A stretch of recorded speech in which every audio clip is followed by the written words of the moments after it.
उत्तराखंड के घने पहाड़ों के बीच, जहां बादल धरती से मिलने उतरते हैं और नदियां गीत गुनगुनाती हैं, वहीं एक लड़का था जिसकी बांसुरी की तान सुनकर हवाएं ठहर जाती, पेड़ झूम उठते और पहाड़ भी जैसे गुनगुनाने लगते। उसका नाम दूर दूर तक गूंजता था, मगर उसकी किस्मत में कुछ ऐसा लिखा था जिसे जानकर पत्थर भी पिघल जाते। उसकी कहानी किसी लोक गीत जैसी थी, जिसमें प्रेम था, त्याग था, नियति का खेल था और एक ऐसा वादा जिसे निभाने के लिए उसे अपने प्राणों की आहुति देनी पड़ी।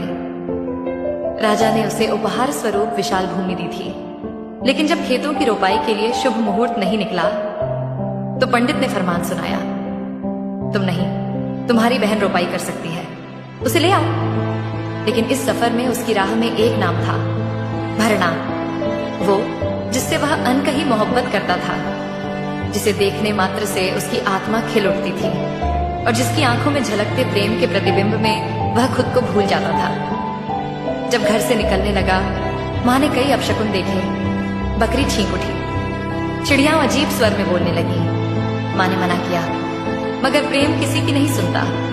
बांसुरी हाथ में थी, दिल में एक अजीब बेचैनी, और वह निकल पड़ा। रास्ते में वह खैट पर्वत पहुंचा, जो रहस्यों से भरा हुआ था।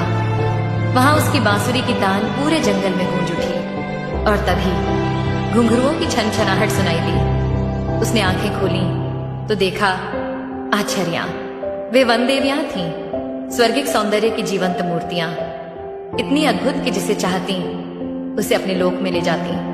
उनकी आंखों में रहस्य था, अधरों पर मोहक मुस्कान, मगर उनके स्पर्श में विनाश था। लड़के ने निवेदन किया, मुझे समय दो, मेरी जिम्मेदारियां अधूरी हैं। मैं अपनी बहन को लाऊंगा, अपनी धरती को सींचूंगा, फिर तुम्हारे साथ चलूंगा। आचार्यों ने उसे मोहलत दी, पर यह केवल एक स्थगन था, मुक्ति नहीं। वह बहन को लेकर गांव लौटा, लेकिन उसका मन भरना में ही उलझा था। आखिरी मुलाकात में उसने अपनी व्यथा शब्दों में उड़ेल दी, तेरे खातिर छोड़ी सारी रीत रिवाज, छोड़ाया दिन का भोजन, रात की नींद। पर वह जानता था कि अब भरना से दोबारा मिलना नसीब में नहीं। फिर आया छठी गति आषाढ़। खेत तैयार थे, बैल सजे थे, हल चलने ही वाला था। जैसे ही उसने पहली फसल रोपने को हल उठाया, वचन निभाने आचर्यां उतर आईं। धरती कांपी, आसमान का रंग बदल गया, खेतों में हल रुक गया और देखते ही देखते वह भूमि में समा गया। लेकिन वह मरा नहीं, अमर हो गया। आज भी गढ़वाल में उसकी गाथाएं गाई जाती हैं, उसकी बांसुरी की तान हवाओं में बहती है और लोग कहते हैं